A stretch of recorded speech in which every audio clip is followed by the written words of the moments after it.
the audience, females, ovarian warriors, Amazons.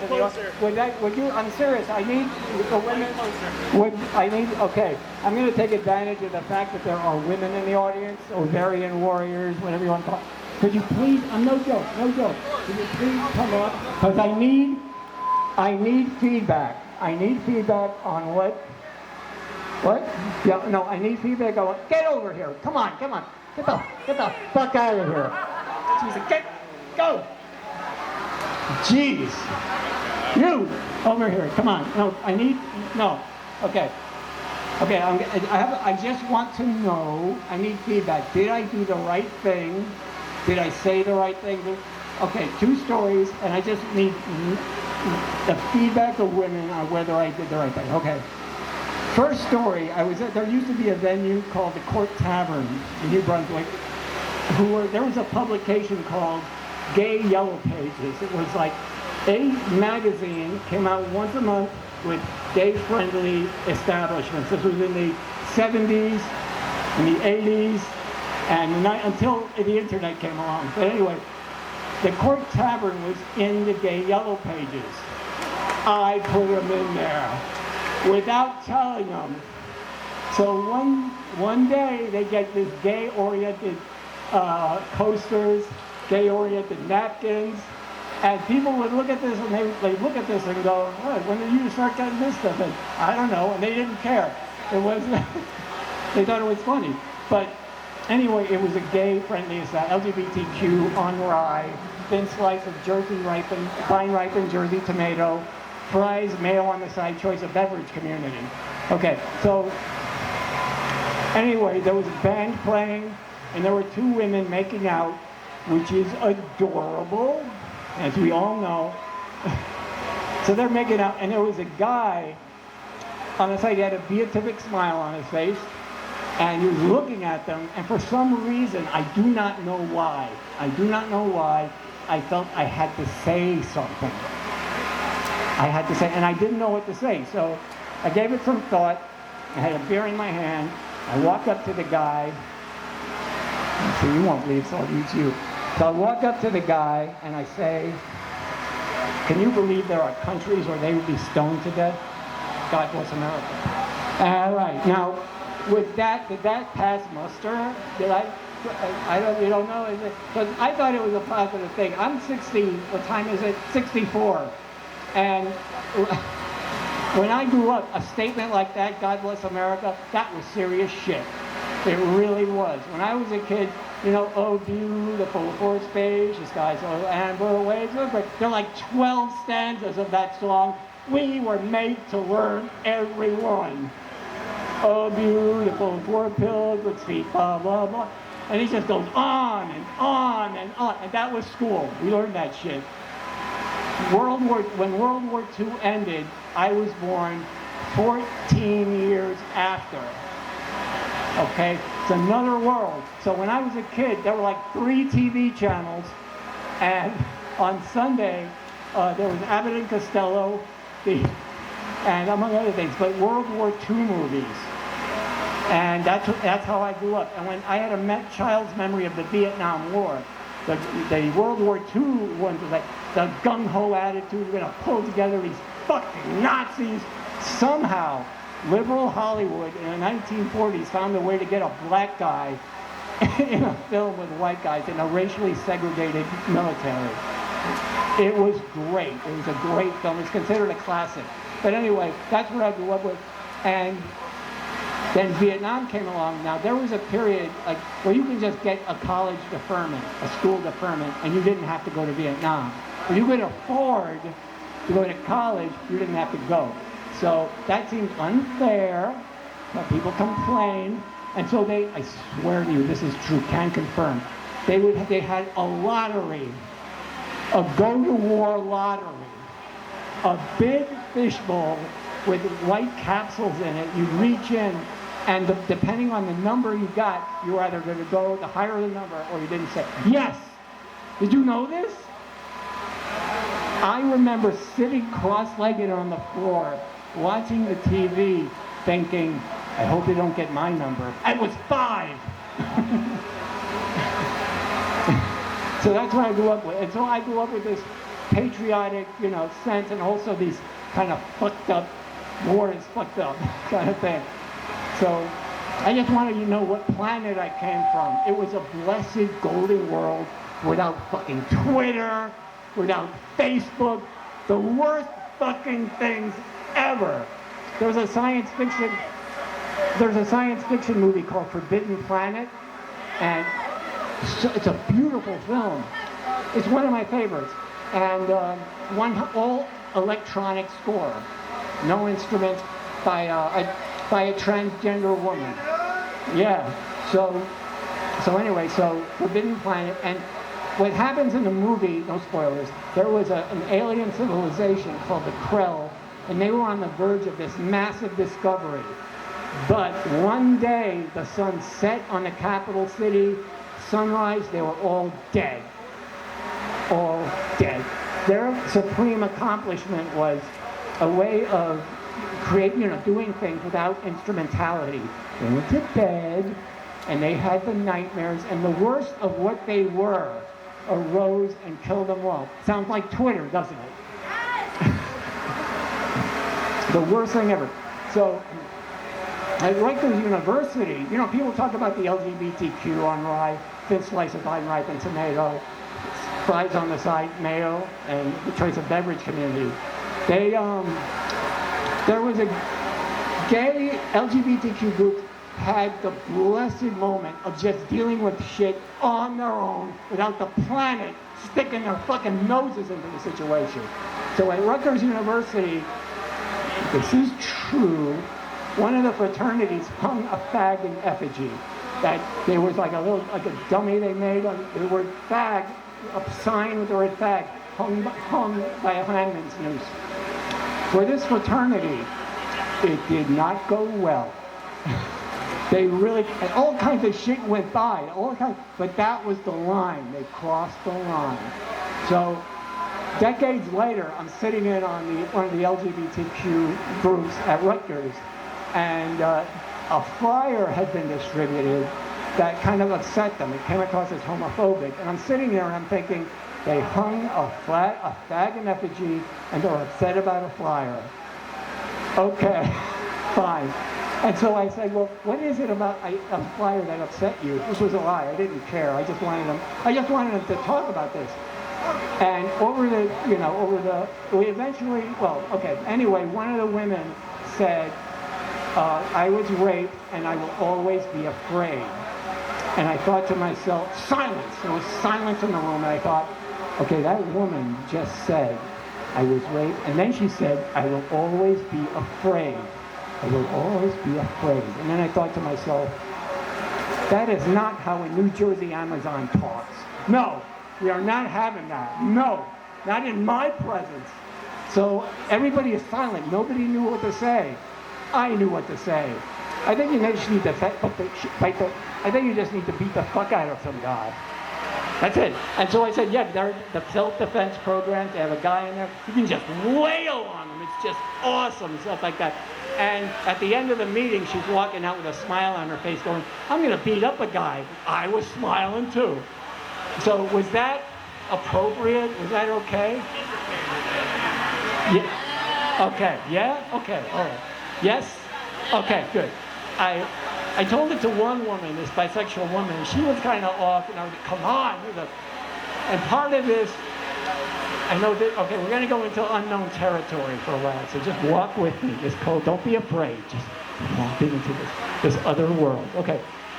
So, anyway, there had always been a skinhead scene in New Brunswick in the late 80s.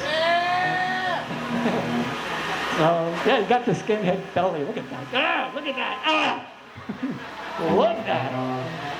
So anyway, there's always been a skinhead. And eventually, I met a skinhead, a red skin, who is a communist skinhead.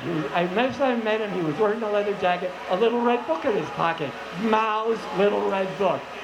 And ran into him one day with a friend of his, and the first thing he said was, I am the reason why he looks like that right now. He had pride in his hands, and I corrupted him. And so there were problems with the whole skinhead thing, because, you know, I'm, again, LGBTQ, blah, blah, blah. All right, so all right, got to explain this. Skinhead had its origins in Jamaican independence in 1959. This is true, Jamaican independence. So in England, Jamaican immigrants, they would have dance halls. They would play, originally it was ska music. They just got 1959, Jamaican independence, and they came up with their own culture. And one of that was ska music. And the reason it's called ska music is that the rhythm is ska, ska, ska, ska, ska, ska, ska. And then came rock steady, which was dun, dun, dun, dun. And then reggae came along, and it was just all over the fucking place. But you can go to online and Google skinhead reggae, the 3 CD set of songs all about skinheads, all by black Jamaican artists. They loved it. So that's the origin of it. And then it came to the United States and it was hardcore punk rock. The Warzone, Agnostic Front, all these. Yes! So anyway, New Brunswick. So anyway, I ended. Anyway, one day. There you go. One day. Anyway, some skinheads moved in. A couple of skinheads moved into where I was living. Okay, one was one was in a band called the Bouncing Souls, and the other. Okay, and another there was a skinhead named Creepy Gary, and another one. No, Ugly Bill originally, and then these other skinhead, all right, and one was named Creepy Gary, and Ugly told I swear to you this is true. I swear. Anyway, Ugly is telling Creepy, yeah, there's Pedro. He lives upstairs. He's gay, but he's cool. And he says, what? Well, he's gay, but he's cool. Like, he won't try anything on you. So I would get the funny vibe from Gary once in a while. And then one day, we're hanging out in the kitchen, and Brian says, he uses the word queer. And he turns to me, oh, Pedro, I hope I didn't offend you. And I'm like, Gary, I can't be offended by everything people say. For example, Pedro, would you like a slice of fruitcake? What do you mean by that? You can't? Jesus Christ. And then Gary smiled. That's the thing that made him creepy. He never laughed, he never smiled. Creepy Gary. So, he smiled, I know what to do.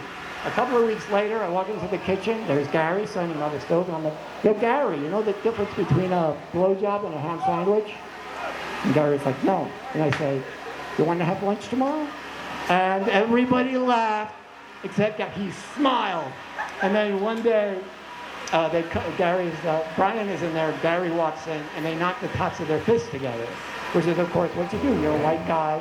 You're in a black neighborhood, you start doing what the black folks do. And then wow, you guys do that too? And they're like, what do you mean? Well, it's a gay greeting. Gay guys do that when they're like, no way! And I'm like, man, I could milk this for like 3 weeks. But I showed pity on them, and I said, nah, I'm just joking around. And they like almost simultaneously, like rubbing their fists on their thigh, going, I didn't feel a thing. And one day I told a ham sandwich joke, and Gary, I told it, blah, blah, one lunch tomorrow, and Gary asked, so have you ever given a guy a blowjob? Now this is the difference between skinheads and normals. People will ask, Pedro, can I ask you a question? You don't have to answer it. Skinheads will just like, did you ever give a guy a blowjob? They don't give a fuck. So I was like, yeah, and without missing a beat, this other skinhead goes, really? Can you teach women? And I knew at that point, it's all good. So one day I had made a drawing when I was a little kid in grade school. I made a drawing, and it was a tree, and there were other trees on this hill, and they were beautiful trees. But the one in the middle had all its branches sawed off. And the teacher was looking at it. This is very nice, Pedro. I'm going to hang it up right here. It was a self-portrait. That's how I felt about myself at the time. The tree branches sawed off. And I drew it again, but the branches had grown out. And Brian was like, that would make a great tattoo. One day, Gary gets a call from his girlfriend. He's like, gee, Kathy can't come over. Gary, Gary, you want to get tattooed? Pedro, you want to get tattooed? Quincy, you want to get tattooed? So we go up to Elizabeth, New Jersey to get tattooed. It's a male bonding moment. All right, well, I male bond differently. But anyway, when guys bond, it's a totally different thing. And it's adorable. So you go up there, and so there's this thing, the machine, you put it through, he shaves the arm to get the dead, hair and skin cells off. He puts the thing on my shoulder. I should just show you. Hold on.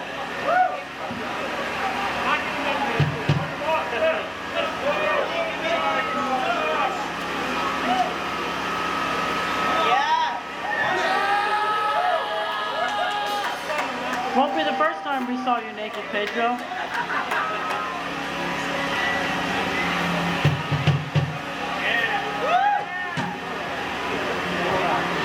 All right, this is what it looks like.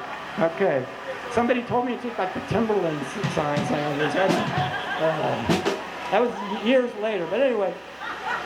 So he slaps it on there, and he starts. You ever been to a tattoo shop? Anybody?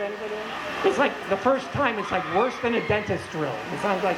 So he's zipping away on it, and at a certain point, the guy stops. I'm like, "Are you okay?" And I'm like, "Yeah, I'm good." I hadn't eaten anything. He could feel that I was getting clammy.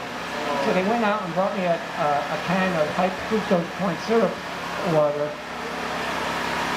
And I'm drinking the thing, and it's going off. And I could see Gary and Quincy, all these other skins, like looking at me, starting blowing kisses and all this shit. And afterwards, we all have to go to White Castle because you have to eat and have to eat animal flesh.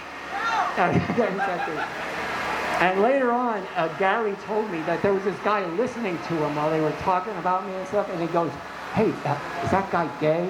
And Gary was like, "Yeah, but he's cool."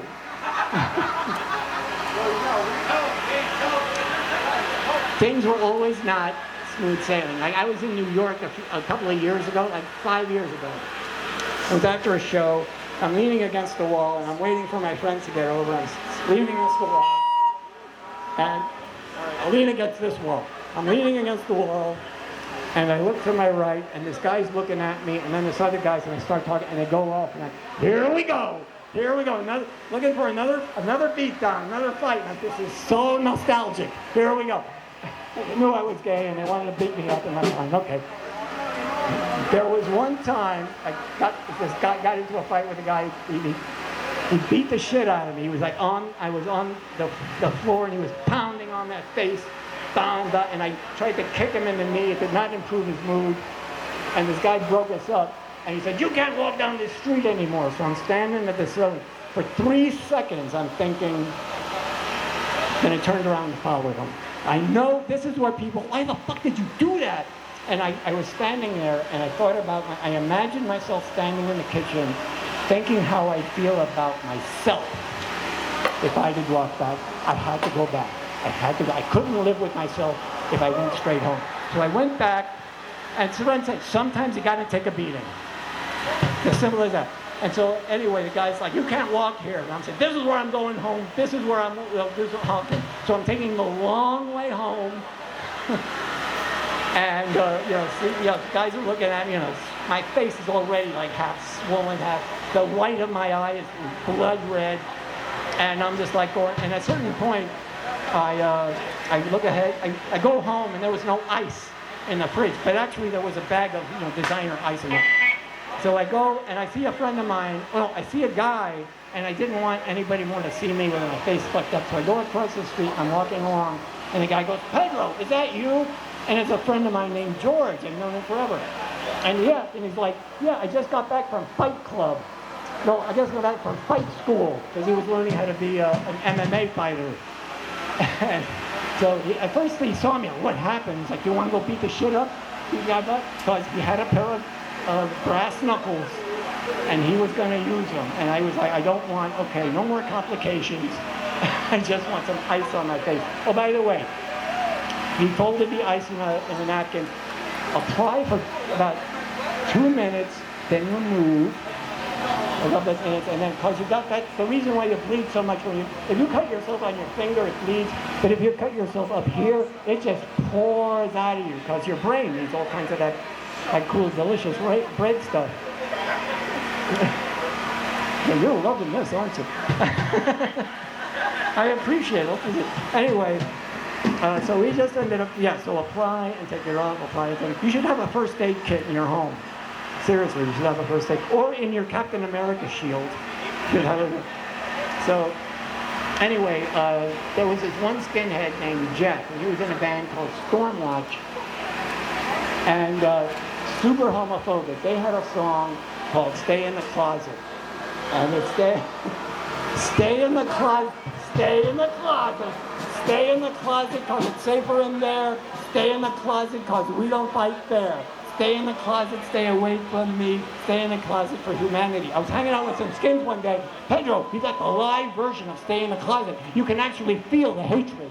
And I was listening to this fucking thing, and it was a live version. At the end, Jeff goes, the singer Jeff goes, "Bring it on home, boys!" And hundreds of testosterone voices go, "Fag bashing in the USA! Fag bashing in the USA! Fag bashing in the USA!" And I could feel the hatred. And there was a sharp skinhead in the audience. He's like, "Fuck you!" And Jeff was like, "Fuck you! You're just a heterophobe." He called the guy a heterophobe. It was a terrible person, and yet I liked him. I liked the fact that he called somebody a heterophobe. So I'm hanging out at a house. There was this show in the basement. The show ended, and in comes this skinhead, Scarhead. He has a spectacular scar going across his forehead. And he goes, "Pedro, Stormwatch is coming." And I'm like, "Okay." And he's like, "No, Pedro, seriously, Stormwatch is coming." I was like, "Okay." I'm not wired in the head quite right. I should have been. Anybody else should have been worried. And I'm just like, "Okay, all right, I don't know." Blah, blah, blah. So they arrive, and everybody's finishing off the beer before we go up to a party in North Jersey. And he's looking at me. On the porch, he's looking at me. He says, "I've seen you before." Yeah, probably. And so he offers me a beer. I said, "No thanks," because I wanted to keep my wits about me. And so we go up to this party. Before we head out, we hit it off immediately. He's putting his arm around me. We're just getting together. It was awesome. And then before we leave, I'm leaning against the wall. He's staring at me. And then he strides across the room. He puts his arm on my shoulder and goes, "This is the man. This is the man right here." And all the skinheads with beards in hand go, "Yeah, Pedro's the man." They were loving this. One of the skinheads was like, "I wish I had a camera. I'd use it as a flyer for my band with the word unity underneath." So we go up to the show. Anyway, a few years later, Scarhead tells Jeff, and I'm gay, and he did not take it well. He said, "What? Ain't no way some poop pilot can be like a gay guy. That shirt tail lifter, KY commando, Fruit Loop trooper." My favorite one is Rump Ranger, because it brings up images of the old West. Let's round them up and ride them home. Yeehaw! So one day there was a show in a garage, and Jeff was present, and so I get between bands. Okay, I'm gonna go get something to eat, and I'm walking, and Jeff summons me over, and I walk over and shake hands, and he pulls me in. It's not like and he explains why he wrote the song. Like you're in the scene, you're a part of the scene, and all this, you're around, hang out, and all this stuff. And he explains why he stay in the closet. He's like, "I wanted to piss off gay activists." And I said, "Mission accomplished." And then I said, "If I was booking a show, and I had you play, I would not tell you to not play that song." And he said, "That's nice. I'd still play it anyway." But like, all right, there's an understanding. We acknowledge each other's right to exist. Okay, now, the things I learned from being in the scene is that there is a process. First, there's awareness, then there's tolerance, then there's appreciation, respect, and even, yes, I'm going to say it, love. Okay, now, when I talk to gay people about this, this is the process. This is the process. You're gay. We live in this planet, and they were talking about gay LGBTQ Awareness Week. They do this every year, bisexual, gay, lesbian, trans, blah, blah. LGBTQ on rye, thin slice of vine like a New Jersey tomato, fries on the side, choice of beverage community. It's the only way I can say it. So bear with me. So anyway, where was I? Oh yeah. So I was sitting in on one of the groups. They were going to have LGBTQ awareness, and I said, they're already aware of you. They know you're here, and that you're not going anywhere. So I would say, like LGBTQ Appreciation Week, and they put up, you know, men and women, by LGBTQ men and women who actually made the world a better place. So they made these flyers, put them up all over the place. Wonder Woman is on the one. So they put them all over the place, and so that lesson I learned from that. Now this is the thing that comes to my mind. If the relationship I had with Jeff was going on last year instead of 1992, I would be destroyed on Twitter. I would be destroyed. This guy who claims to be a member of the LGBTQ community is hanging out with this racist, homophobic dude. Yeah, I'm hanging out with him. But I would be, you know, people would just lose their shit over it. And I wonder, like, what kind of relationship Jeff and I would have had if it was this year. Because I got a message from Jeff via Facebook, and he said it was right after the Supreme Court, you know, the approval of gay marriage, LGBT marriage equality. And he sent me this message. I know this is kind of like, you know, sudden, out of field, but with the Supreme Court decision, I just want to say congratulations and thank you. He thanked me for being the first gay person in his life that he could identify with and got to know. And the racism and all that other shit, he said, it was great to have that weight taken off my shoulders. And I just thought, one day though, there was at a show, and I'm coming at the Court Tavern, and I see these two skinheads, and I hear one of them go, "Oi, brother!" And I walk over, and it's Jeff and another skinhead who said, if I go on the gay bar, and he's got this one, they're too vile for me to repeat the names of the gay bar. And they wanted to, you know, and Jeff was sick and tired of the old songs. He hated Stay in a Closet. But he said, okay, this is your last time, motherfuckers. This is it. This is your shot. Never again. This is gonna go. And so they start singing Stay in a Closet. I told him I had a t-shirt that says so many men, so little time on it. But I said, I was like, I'm sorry, I forgot, I'm sorry. But they sang the thing, and I just wanted to get in the middle of it. Remember, like, that live version, you can actually feel the hatred, and I shot Skinhead in the middle? I don't know if he's still alive, but good man, that's all I gotta say. Anyway, and I'm in the middle of the thing, and I felt nothing. And somebody, after the song, somebody patted me on the back, you're a good sport, and that was it. Jeff was done. And but the thing is, again, it's a different world, and I do wonder whether things like this can happen again. So that's all I gotta say. Thank you very much.